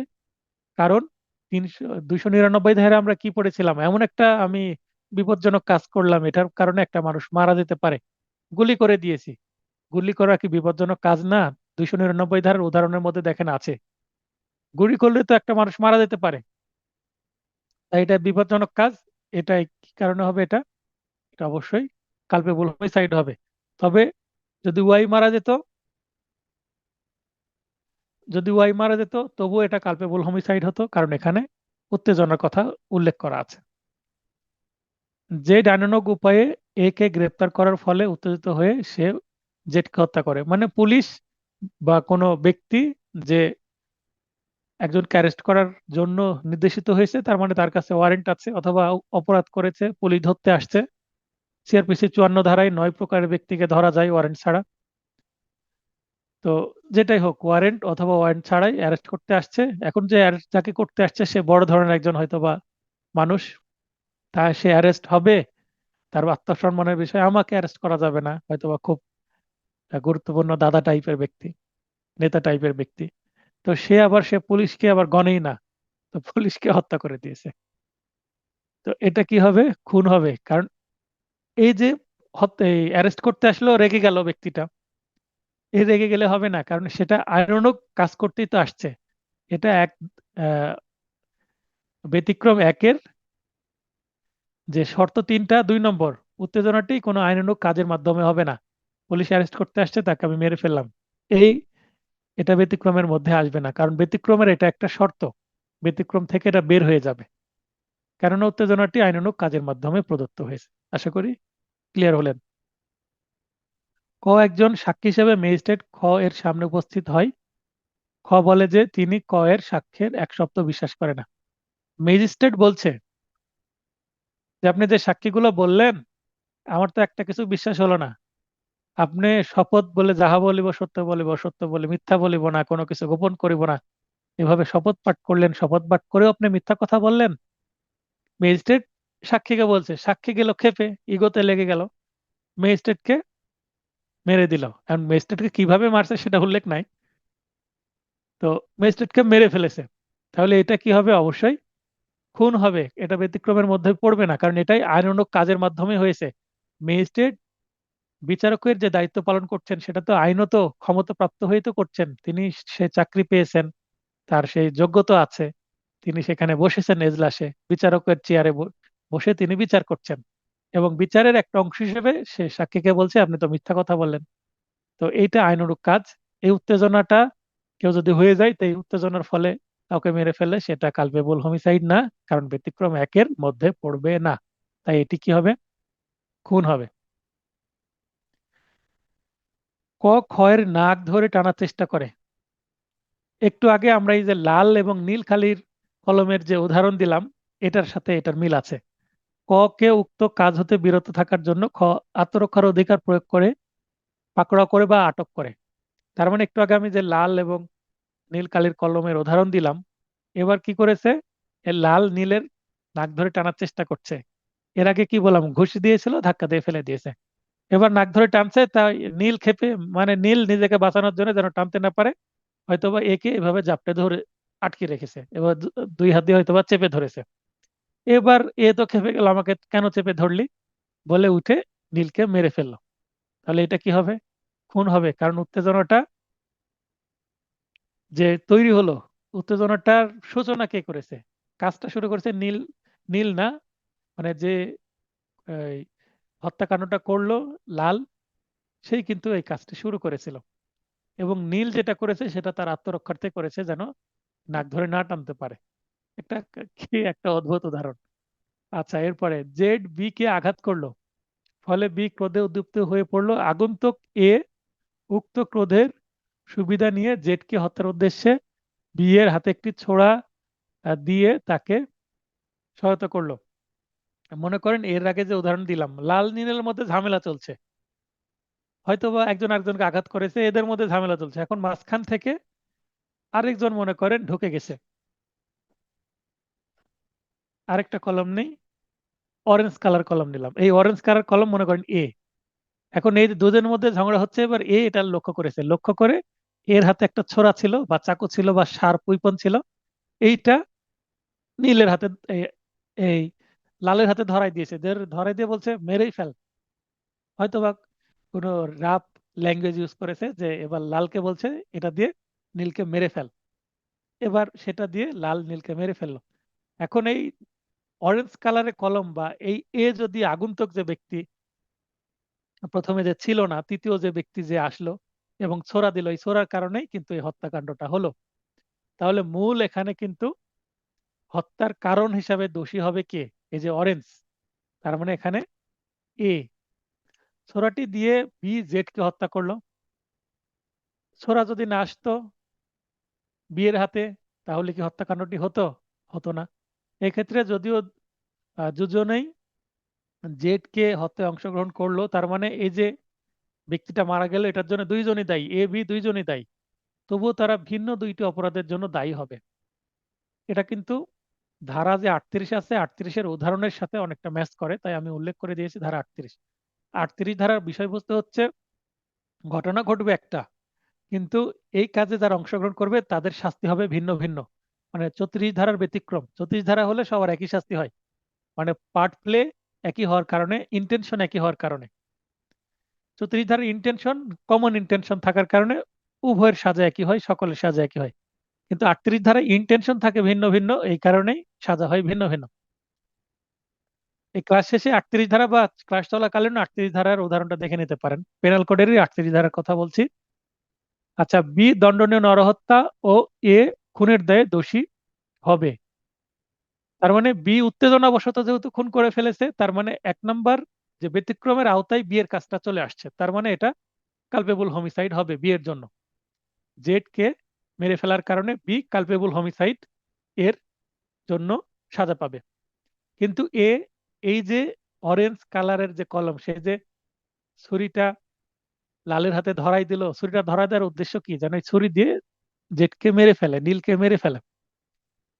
তার মানে এর তো অবশ্যই ইন্টেনশন ছিল যেন জেড মারা যাক এই ছুরার আঘাতে। তাহলে ইন্টেনশন থাকার কারণে এর খুনের দোষে অপরাধী হবে। আশা করি ক্লিয়ার হয়েছেন। এটা কিন্তু একটি ক্রিটিক্যাল উদাহরণ। এরকম উদাহরণ বানিয়ে অন্যভাবে আসতে পারে, আপনাদের উত্তর করে আসতে হবে সঠিকভাবে বুঝে। ব্যতিক্রম 2, দেহ ও সম্পত্তি রক্ষার অধিকার প্রয়োগের সীমা অতিক্রম করে। বলা আছে দেহ রক্ষার্থে 100 ধারায়, নিজের বা অন্যের দেহ রক্ষার্থে 6টি ক্ষেত্রে যে আঘাত করতে আসছে বা যে রেপ করতে আসছে তাকে মেরে ফেলাও যাবে, তাহলে কোনো অপরাধী হবে না। কিন্তু সিচুয়েশনটা এমন হতে হবে যে যে ব্যক্তি আঘাত করতে আসছে সে আঘাতকারীকে মেরে না ফেললে যে অপরাধটা সে করতে আসছে সেটা আটকানো যেত না। অর্থাৎ এখানে 99 ধারায় যে লিমিটেশন দেওয়া আছে, যে সীমা দেওয়া আছে, সে সীমা অতিক্রম না করে কাজটি করতে হবে।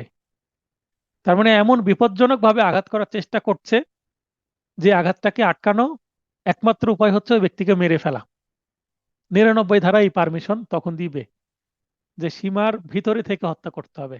তবে আপনি অন্য ব্যক্তির একটা লাঠি নিয়ে আপনাকে মারতে আসছে, আর আপনি আহ, একটা পিস্তল বের করে আপনি ঢাই ঢাই করে 2-3টা গুলি করে মেরে ফেললেন, সেটা কিন্তু 99 ধারার সীমা অতিক্রম হয়ে যাবে, এবং সেটা 100 ধারায় আত্মরক্ষার অধিকারের যে সুবিধা সেটা আর পাওয়া যাবে না। তাই এটা বলা হচ্ছে ব্যতিক্রম 2, দেহ ও সম্পত্তি রক্ষার। সম্পত্তি রক্ষার বিষয়ে আবার বলা আছে কোথায়? 103 ধারায়। তাহলে 100 এবং 103 ধারা এর আগে আমরা বুঝেছি, সেটাকে এখানে টেনে নিয়ে আসা হয়েছে। Exceeding the right of private defence, সরল বিশ্বাসে যদি কেউ খুন করে সেটা খুন নয়, শুধুমাত্র অপরাধমূলক নরহত্যা হবে। তার মানে সীমা অতিক্রম করে ফেলেছে, করে খুন করে ফেলেছে। আপাত দৃষ্টিতে সেটা খুন মনে হতে পারে, কিন্তু সেটা কালপেবল হোমিসাইড হবে, সেটা মার্ডার হবে না। কারণ এখানে মার্ডারের কাছ থেকে কালপেবল হোমিসাইডে যাওয়ার জন্য যে ভূমিকাটা পালন করলো সেটা কি? Private defence. প্রাইভেট ডিফেন্স ব্যবহার করেছে ঠিকই, কিন্তু একটু অতিরিক্ত হয়ে গেছে। তাই এখানে শাস্তির ক্ষেত্রেও সর্বোচ্চ শাস্তি মার্ডারের শাস্তি না দিয়ে কালপেবল হোমিসাইডের শাস্তি দিচ্ছে। এই কারণে আশা করি এই ব্যতিক্রমটা বুঝতে পেরেছেন। ব্যতিক্রম 3, সরকারি কর্মচারী বা তার সাহায্যকারী হিসাবে ক্ষমতার সীমা অতিক্রম করে হত্যা, সেটা খুন নয়, শুধুমাত্র কালপেবল হোমিসাইড হবে। কোনো পুলিশ তার ডিউটি পালন কালে কোনো অপরাধী পালিয়ে যাচ্ছে, তাকে আটকানোর জন্য উপরে ফাঁকা গুলি করলো, তাও সে থামলো না। তারপরে তাকে মুখে ওয়ার্নিং করলো, থামো না হলে গুলি করে দিব। তারপরে থামছে না অপরাধী, পায়ে গুলি করলো, পায়ে লাগলো, লাগার পরে থেমে গেল। তারপর পুলিশ সুন্দর করে সামনে এগিয়ে গেল, এগিয়ে যে পুলিশ যেহেতু তার পিছনে পিছনে দৌড়িয়েছে, অথবা পুলিশের উদ্দেশ্যই বা ইন্টেনশনই ছিল যে সে যতই পালাক আমি সুযোগ পেলে তাকে মেরে ফেলবো। কাছে গেলেও পায়ে গুলি লেগেছে, তারপরও আরেকটা মাথায় বা মানে কপালে বা বুকে গুলি করে মেরে ফেললো। তাহলে পরে যে গুলি করে ওই আসামিটাকে মেরে ফেলা হলো, এটাকে আমরা একটা পোশাকি নাম দিই কি, বন্দুক যুদ্ধ বা ক্রস ফায়ার বা এনকাউন্টার। এইটা কি হবে? কালপেবল হোমিসাইড হবে। এটা মার্ডার হবে না, কারণ সে ডিউটি পালনকালে এই কাজটি করেছে। অনেকটা ব্যতিক্রম 2 এর মতোই। ব্যতিক্রম 4, আকস্মিক কলহ, বিবাদ বা ঝগড়া, মানে সাডেন কোয়ারেল, ঝগড়া লেগে গেছে, এর ফলে একজন আরেকজনকে পরিকল্পনা ছাড়াই খুন করে ফেলেছে। এইটা 4 নম্বর ব্যতিক্রম হবে, তাই এটা খুন নয়, শুধুমাত্র কালপেবল হোমিসাইড হবে। ব্যতিক্রম 5, সম্মতিক্রমে মৃত্যু। একজন বলল যে ডেথ উইথ কনসেন্ট। কোনো ব্যক্তি যদি মনে করে যে আমার আর বেঁচে থাকতে ইচ্ছা করছে না, আরেকজনকে বললো আমাকে মেরে ফেলো, আমার আর বাঁচতে ইচ্ছা করছে না, তার মানে সে আত্মহত্যা করতে চায়, কিন্তু সে নিজে নিজে আত্মহত্যা করবে না, আরেকজনকে দিয়ে নিজের জীবনটা দেওয়ার চেষ্টা করছে। এখন আবারও বলি, নীল হতাশাগ্রস্ত হয়ে গেছে, লালকে বলছে আমাকে বিষ দাও, মেরে ফেলো, বা আমাকে ফাঁসি দিয়ে মেরে ফেলো। মানে সে হতাশ, জীবনের প্রতি তার কোনো মায়া নাই, সে বাঁচতে চায় না। তো এটার কারণে সে আরেকজনের সহযোগিতা নেওয়া হচ্ছে, মানে নিজের আত্মহত্যার জন্য। তো এ আবার তাকে সহযোগিতা করলো। তো কেউ যদি আপনাকে এসে বলে যে আমার আর বাঁচতে ইচ্ছা করছে না, আমাকে মেরে ফেলো, তা আপনার যদি সুস্থ জ্ঞান থাকে, আপনি কি এই কাজটি করবেন? কারণ আত্মহত্যা করাটা ধর্মীয় দৃষ্টিতেও কি মহাপাপ, এবং আইনতেও সেটা কি অপরাধ, করা যাবে না। আত্মহত্যা করতে গিয়ে কেউ যদি ব্যর্থ হয়, মানে আত্মহত্যার চেষ্টা করে, অ্যাটেম্প টু কমিট সুইসাইড, সেটার জন্য 1 বছরের সাজা আছে, যে সুইসাইডের চেষ্টা করেছে তার।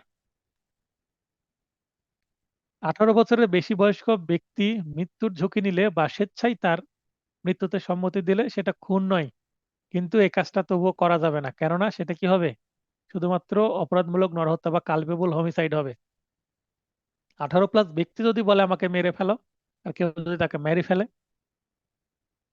কেউ বললো 18+ ব্যক্তি বললো আমাকে মেরে ফেলো, কেউ যদি তাকে মেরে ফেলে, তাহলে সেটা খুন হবে না ঠিকই, কিন্তু কালপেবল হোমিসাইড হবে, কারণ এটা ব্যতিক্রমের মধ্যে পড়বে। কারণ পারমিশন, ডেথ উইথ কনসেন্ট, পারমিশনের কারণে মেরে ফেলা হচ্ছে। তবে 18 বছর কম বয়স্ক শিশু হলে খুন হবে। মানে ওই যে ভিকটিমের বয়স 18 বছরের কম, সে যদি এসে আপনাকে বলে, মনে করেন 15 বছরের একটা ছেলে এসে আপনাকে বলছে যে আমাকে মেরে ফেলেন, আমার আর বাঁচতে ইচ্ছা করছে না, এখন আপনি যদি তাকে হত্যা করেন, তাহলে সেইটা কি হবে, কালপেবল হোমিসাইড না, এটা মার্ডারই হয়ে যাবে, কারণ 5 ব্যতিক্রমের বাইরে চলে যাবে সেটা। কেননা 18 বছরের কম বয়স্ক কোনো ব্যক্তির consent is not legally consent, মানে তার এই ধরনের সিদ্ধান্ত নেওয়ার মতো কি নাই, ক্ষমতাই নাই মানসিকভাবে, এবং আইনত তাকে পারমিশন দেয়নি, কারণ সে একজন মাইনর। মাইনর এই ধরনের সিদ্ধান্ত নিতে পারে না। তো এই ছিল 5টি ব্যতিক্রম। তাহলে 5টি ব্যতিক্রমের মধ্যে যদি পড়ে, সেটা কালপেবল হোমিসাইড, আর 5টি ব্যতিক্রম থেকে যদি ছিটকে বাইরে চলে যায়, তাহলে সেটা কালপেবল হোমিসাইড হবে না।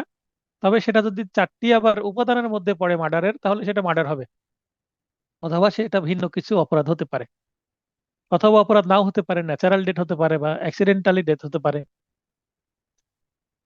বা অন্য কোনো ঘটনার মাধ্যমে ডেথ হতে পারে। সেটা, এটার জন্য কেউ অপরাধী হবে না, কালপেবল হোমিসাইড বা মার্ডারও নাও হতে পারে। একটা একটা মৃত্যু হয়েছে, সেটা স্বাভাবিক মৃত্যু হতে পারে, কোনো মানুষ অসুস্থতার কারণে মারা যেতে পারে, বা অ্যাক্সিডেন্টালি মারা যেতে পারে, যে অ্যাক্সিডেন্টের জন্য সে নিজেই দায়ী হতে পারে। তাহলে সকল খুনই অপরাধমূলক নরহত্যা, কিন্তু সকল অপরাধমূলক নরহত্যা খুন নয়। এটা দ্বারা আমি কি বলতে পারি, যে প্রতিটা শিশুর মধ্যে তার বাবা মার কিছু না কিছু বৈশিষ্ট্য থাকে। একটু আগে কালপেবল হোমিসাইডকে আমি মা বাবার সাথে তুলনা করেছি, কারণ তাদের থেকেই মার্ডারের জন্ম হয়। তাহলে সন্তানের মধ্যে প্যারেন্টের কি থাকবে, বৈশিষ্ট্য থাকবে। তাহলে এখানে প্যারেন্ট বলতে কালপেবল হোমিসাইড একটা ব্যাপক বড় জিনিস, কারণ প্যারেন্ট হচ্ছে সবসময় মর্যাদায় উপরে, বয়সেও উপরে, আর সন্তান সে হচ্ছে নিচে, মানে এখানে মার্ডারের সাথে আমি তুলনা করছি সন্তানকে। কার থেকে কার জন্ম, তাই আমরা বলতে পারি যে এখানে মার্ডারের বৈশিষ্ট্য হওয়ার জন্য সেটা কালপেবল হোমিসাইড হতে হবে, কারণ কালপেবল হোমিসাইড থেকে মার্ডারের জন্ম। মানে পিতা বা মায়ের জন্ম না হলে তো সন্তানের আগে জন্ম হবে না, সেটাই বলা হচ্ছে। তাই অপরাধজনিত নরহত্যা হলো মূল অপরাধ বা জেনাস, এবং খুন হলো তারই একটি বিশেষ শাখা বা স্পেসিস। মানে নরহত্যা ব্যাপক একটা জিনিস। এখন মনে করেন যে ট্রে, বুঝেন তো, ট্রে হচ্ছে খাবার পরিবেশন করা একটা চতুর্ভুজ আকৃতির পাত্র, যেটাতে করে খাবার পরিবেশন করা হয়, নাস্তা দেওয়া হয়। তো ট্রে যদি আমরা তুলনা করি কালপেবল হোমিসাইডের মধ্যে, তো ট্রের মধ্যে আবার ছোট ছোট কি থাকে, বাটি থাকে, যেখানে কি থাকে, খাবার থাকে। একটা ট্রের মধ্যে দুইটা তিনটা বাটি আছে, অথবা একটা ট্রের মধ্যে একটা বাটিতে বিস্কিট আছে এবং একটা ফ্রিজ আছে, ফ্রিজের উপর একটা চায়ের কাপ আছে। তাহলে এই যে ফ্রিজ, চায়ের কাপ, এগুলো ছোট ছোট বিষয়, এগুলো আমরা মার্ডার বলতে পারবো। কিন্তু এই মার্ডার গুলো আবার ট্রের ভেতরে যেহেতু আছে, পুরো ট্রেটাকে আমরা কি বলতে পারবো, সবকিছু মিলেই মানে টোটাল জিনিসটাকে আমরা কালপেবল হোমিসাইড বলতে পারবো। আর কালপেবল হোমিসাইডের ভেতরে যে একটা ছোট জিনিস আছে, ট্রের ভিতরে যে কাপ আছে বা ফ্রিজ আছে, সেটাকে আমরা মার্ডার বলবো। এই কারণে একটা বড় জিনিস তার মধ্যে সূক্ষ্মভাবে যদি আমরা চিন্তা করতে যাই, তাহলে সেটা মার্ডার, সেটা এখানে বলা হচ্ছে। এই ছিল কালপেবল হোমিসাইড মার্ডার নিয়ে 299 এবং 300 ধারার বক্তব্য। এই মুহূর্তে 299 এবং 300 ধারায় কালপেবল হোমিসাইড মার্ডার এবং এই যে চারটা উপাদান মার্ডারের এবং পাঁচটা ব্যতিক্রম কালপেবল হোমিসাইড হওয়ার জন্য, এগুলো নিয়ে যদি কারো প্রশ্ন থাকে এখনই প্রশ্ন করে ফেলেন। আপনাদের প্রশ্নের উত্তর দেওয়ার পরে পরের সেকশনগুলোতে যাব। আর যদি বুঝতে পারেন, আশা করি, তাহলে ক্লাসটি যে আমি উপস্থাপন করলাম, এটা উপস্থাপনা আমার সার্থক হবে। আর কারো যদি কোনো প্রবলেম থেকে থাকে, আপনারা অবশ্যই অবলীলায় কোনো দ্বিধা ছাড়া প্রশ্ন করতে পারেন। প্রশ্ন করলে আপনাদের দ্বিধা দূর হবে, কনফিউশন ক্লিয়ার হবে। কনফিউশন নিয়ে থাকবেন না আইনে, তাহলে কিন্তু সমস্যা। আচ্ছা, ধারা 103, একজনকে খুন করতে গিয়ে অন্যজনকে যদি হত্যা করা হয় বা খুন করা হয়, তাহলে শাস্তি কি হবে? এটা খুনের অনুরূপ শাস্তি হবে, অর্থাৎ 302 ধারা মতে শাস্তি হবে। 301-এ বলছে না যে এটা মৃত্যুদণ্ড বা যাবজ্জীবন কারাদণ্ড হবে, বলছে 302 ধারা যা আছে তাই। দেখিনি 302 ধারা কি আছে। 302 ধারায় ডিরেক্ট খুনের শাস্তির কথা বলা আছে। 302, আমরা যারা ছোট থেকে সিনেমা দেখতাম, সিনেমাতে কিন্তু জজ সাহেব উল্লেখ করতো 302 ধারা মতে মৃত্যুদণ্ড, 302 ধারা, 302 ধারা।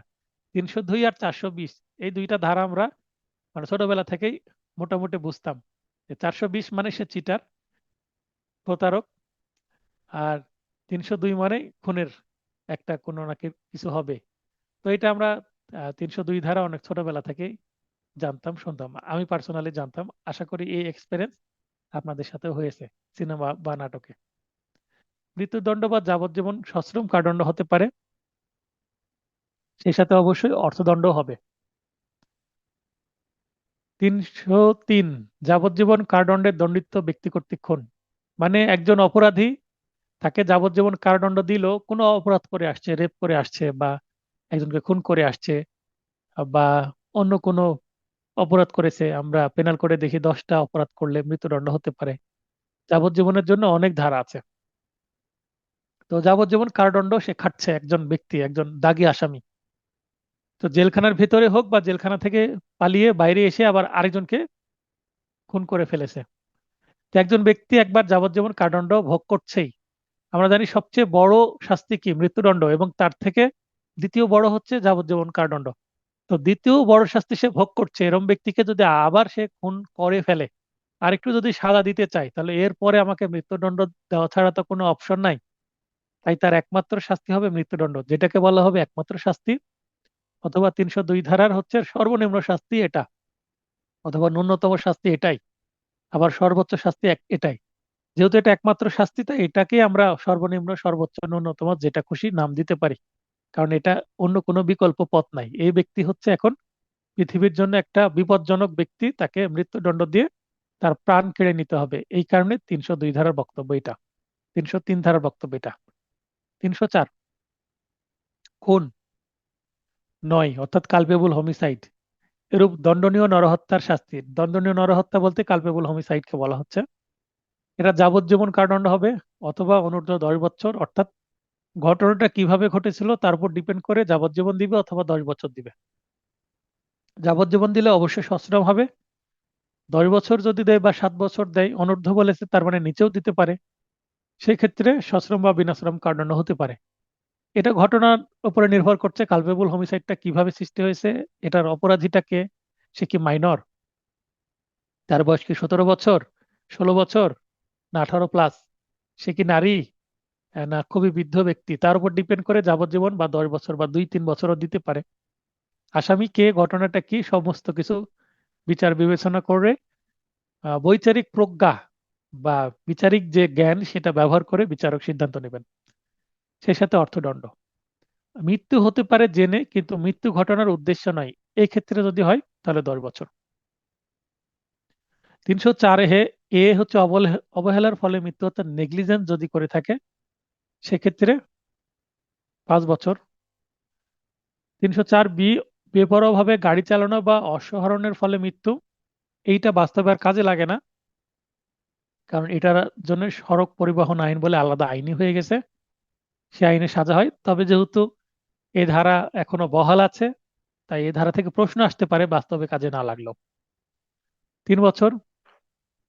305 শিশু অর্থাৎ 18 বছরের কম বয়স্ক কোনো ব্যক্তি অথবা উন্মাদ ইনসান আত্মহত্যায় প্ররোচনা করতে, অর্থাৎ একজন ব্যক্তি কোনো শিশুকে বলছে এই কাজটা করো, হয়তোবা ছাদে উঠেছে, বলছে ছাদ থেকে এখানে নিচে লাফ দাও, অনেক মজা পাবা।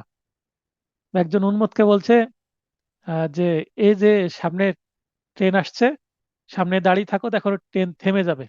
উচ্চ গতিতে ট্রেন আসছে, পাগল সামনে দাঁড়িয়ে গেছে, ট্রেন তাকে হিট করে চলে গেছে, মারা গেছে। তাহলে এগুলো প্ররোচনা কে দিল? শিশু বা উন্মাদকে এই কাজটি করতে যে প্ররোচনা দিল বা হেল্প করলো বা বললো এই কাজটি করতে, এটাকে বোঝালো।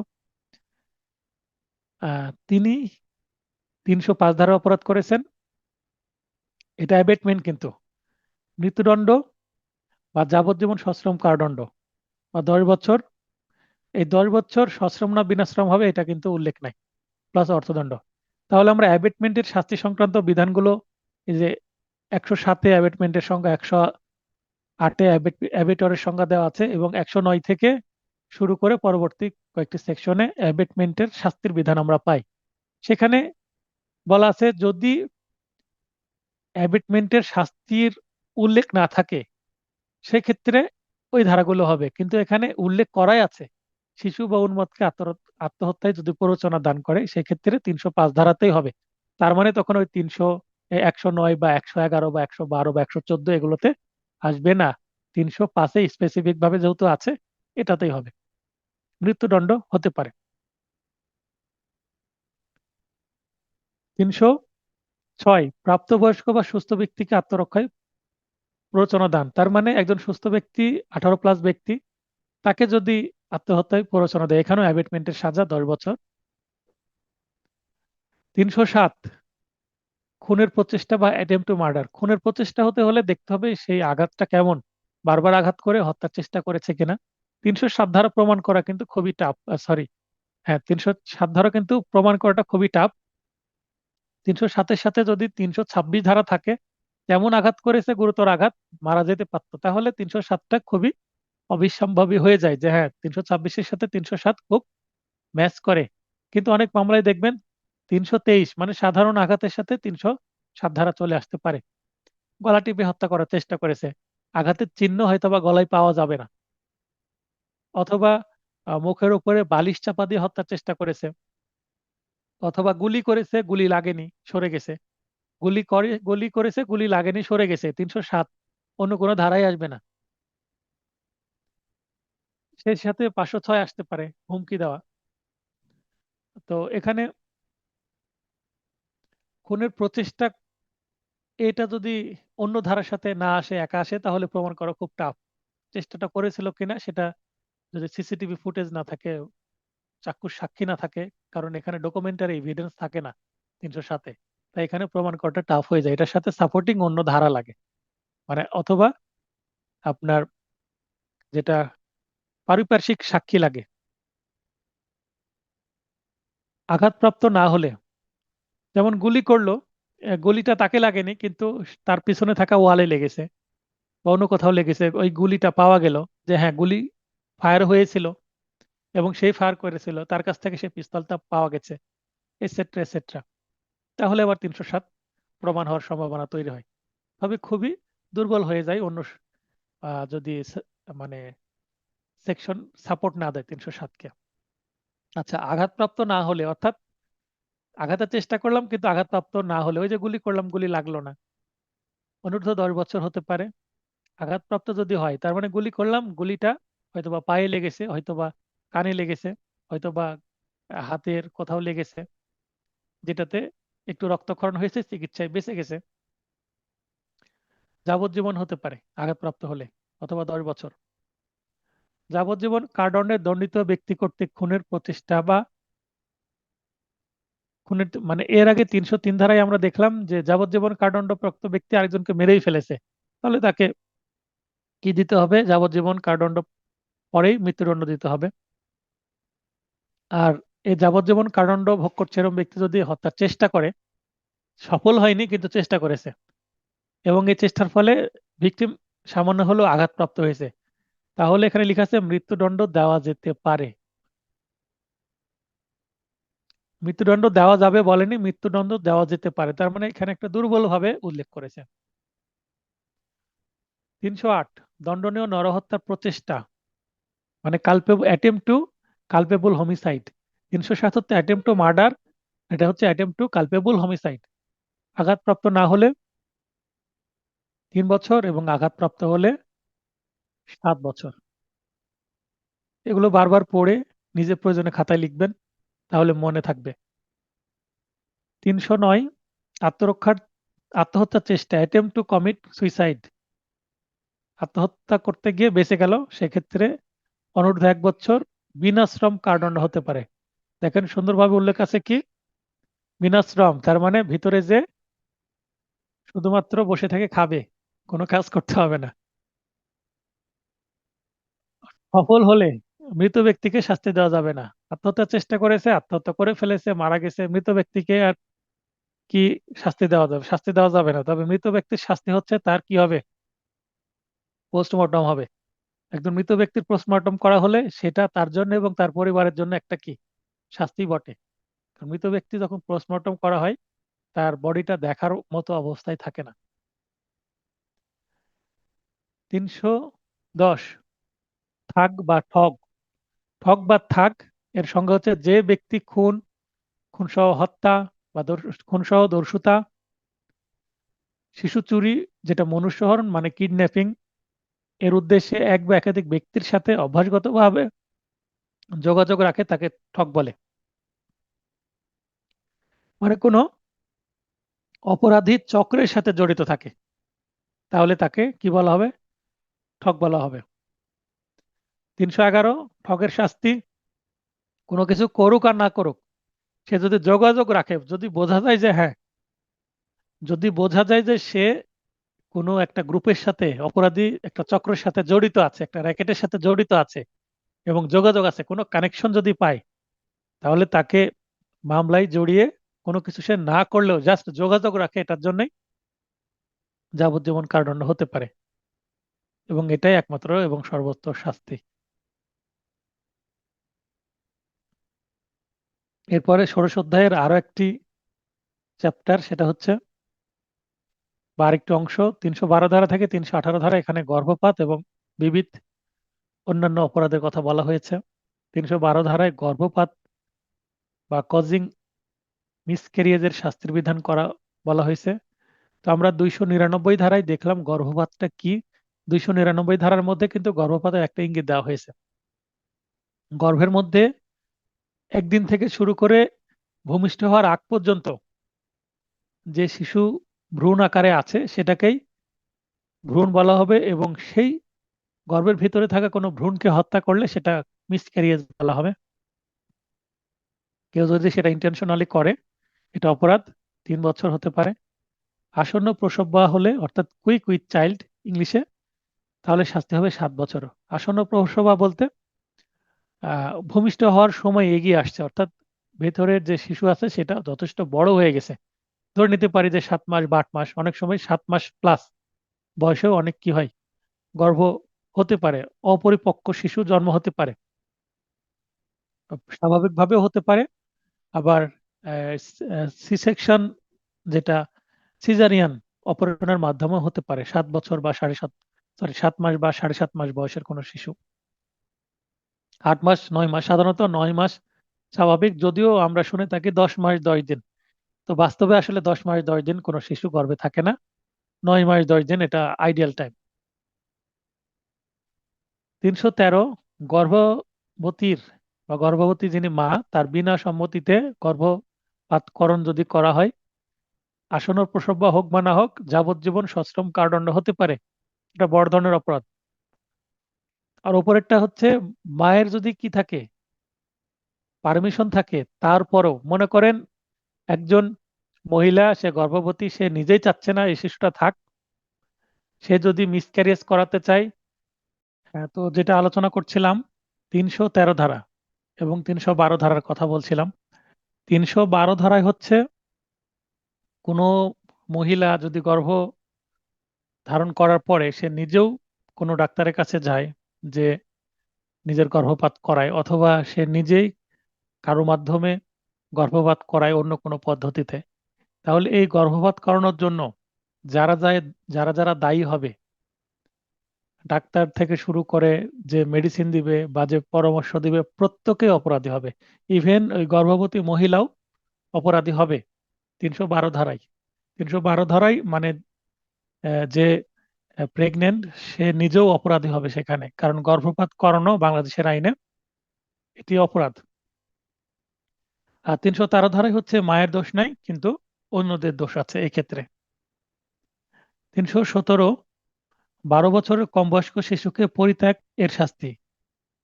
মনে করেন শিশুর বয়স 12 বছরের কম, তাকে তার বাবা মা যদি পরিত্যাগ করে, মানে কোথাও ফেলে আসে, এই ধরনের ঘটনাও ঘটে অনেক সময়, তো এইটা অপরাধ হবে, 7 বছরের জেল হতে পারে যে এ কাজটি করবে। 318 ধারা, আজকের সর্বশেষ ধারা, গোপনে শিশুর মৃতদেহ অপসারণ করে জন্ম গোপন এর শাস্তি। মনে করেন বাসায় বা মেডিকেলে যেখানে হোক, একটা শিশু প্রসব হয়েছে, এখন ওই শিশু মৃত হয়েছে বা জীবিত হয়েছে, বা জীবিত প্রসব করার পরে জীবিত শিশু হয়তো বা কিছুক্ষণ পর বা দু একদিন পর বা কয়েকদিন পর মারা গেছে, তো একজন শিশু জন্মগ্রহণ করেছে, তার জন্মটাকে গোপন করা হলো। গোপন করার পরে আহ, সে শিশুটা মৃত অবস্থায় জন্মগ্রহণ করুক বা জীবিত অবস্থায় জন্মগ্রহণ করে পরবর্তীতে সে এমনিতেই মারা যাক বা তাকে মেরে ফেলা হোক না কেন, তো যেটাই হোক না কেন, যদি মেরে ফেলা হয় তাহলে তো সেটা 302 বা 304 কালপেবল হোমিসাইড মার্ডার এগুলোর মধ্যে যাবে। আর যদি শিশুটা জন্মের পর জীবিত জন্ম হলো কিন্তু পরবর্তীতে মারা গেল অসুস্থতার কারণে, যা কিছুই হোক না কেন, শিশুর একটা বডি থাকবে, তাকে অবশ্যই কি করতে হবে, নিজ নিজ ধর্ম অনুসারে দাফন কার্য সম্পন্ন করতে হবে। যদি হিন্দু হয় পুড়িয়ে ফেলতে হবে, পোড়ানোর যদি রেওয়াজ থাকে সেই কাস্টের মধ্যে, সেই ধর্মের, সে জাতের মধ্যে। আর যদি মুসলমান হয় তাহলে কবর দিতে হবে। এগুলো না করে শিশুকে যদি অপসারণ করা হয়, ফেলে দেওয়া হয় বা গোপনে কবর দিয়ে দেওয়া হয়, তাহলে সেটা 318 ধারার অপরাধ হবে, 2 বছর কারাদণ্ড হতে পারে। তো এই ছিল আজকের আলোচনার বিষয়। আজকের আমরা 299 থেকে 318 পর্যন্ত জাস্ট জীবন চলে যাবে, সেটা শিশুর হোক বা গর্ভের শিশুর হোক, এগুলো বিষয়ে মানে ভিকটিম এই ক্ষেত্রে কি মৃত্যুর ঝুঁকি থাকবে বা মারা যাবে। এটা হচ্ছে এফেক্টিং লাইফ সম্পর্কে জানলাম। এরপরে আমরা জানবো কি হার্ট সম্পর্কে, 319 থেকে শুরু হবে হার্ট বা আঘাত। তো আজকে এই আলোচনা থেকে যদি কারো প্রশ্ন থাকে প্রশ্ন করেন, আর প্রশ্ন না থাকলে যথারীতি ক্লাস শেষ করে দ্রুত ভিডিওটা আপনাদের উদ্দেশ্যে আমি আপলোড করে দিব। যেহেতু এর আগেও একবার 299 এবং 300 ধারার আলোচনার পর প্রশ্ন করার সুযোগ দিলাম, আপনারা প্রশ্ন করলেন না, তো ধরে নিব যে আজকের ক্লাসটি ভালো হয়েছে, আপনারা বুঝতে পেরেছেন। এই ধারাগুলো থেকে প্রশ্ন আসলে আশা করি আপনারা পারবেন। তো সবার সুস্বাস্থ্য কামনা করে ক্লাসটি শেষ করছি। শুভরাত্রি।